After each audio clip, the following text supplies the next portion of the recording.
అమ్మ most requested మిరియాల రసం చేయబోతోంది.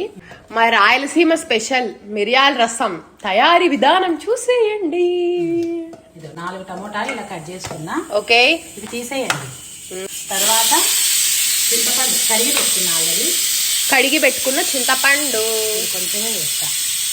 అప్పుడప్పుడు చింతపండు లేదనుకో, చింతపండు కన్నా బదులు నిమ్మకాయ కూడా పెడుతుంట. అంటే మా ఇంట్లో ఎక్కువ చింతపండు నేను వాడను. ఇందులో కొద్దిగా ఉప్పు.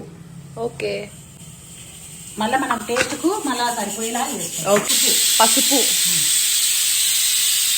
అంతేనా వేసి వాటర్ వేసి స్టవ్ మీద పెట్టాలి. ఓకే, కొద్దిగా వేయండి, ఎక్కువ వేద్దు.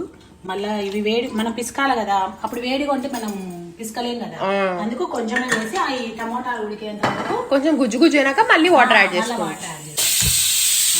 ఇప్పుడు అది ఉడుకుతాయి.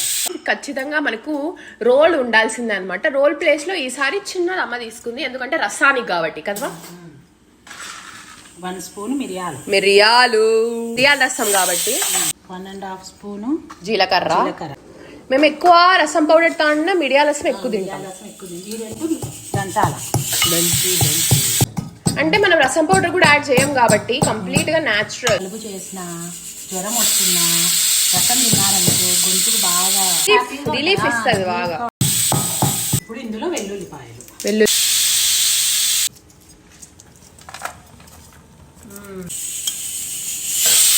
దీన్ని కూడా దాంతో పాటు దంచాలి.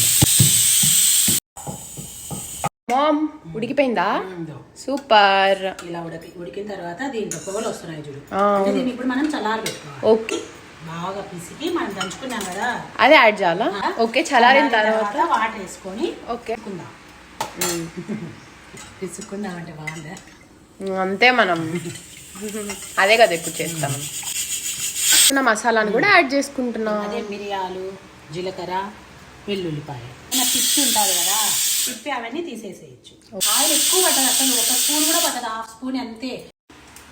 ఎండుమిర్చి, 1 ఎండుమిర్చి, జీలకర్ర వేసాం కదా కాబట్టి ఓన్లీ ఆవాలు, 1 స్పూన్ ఆవాలు, వేపాకు. ఇప్పుడు ఇందులో వేసాం.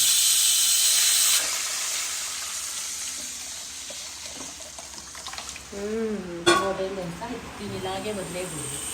మనకి ఎండుమిరపకాయ కదా, దీన్ని బాగా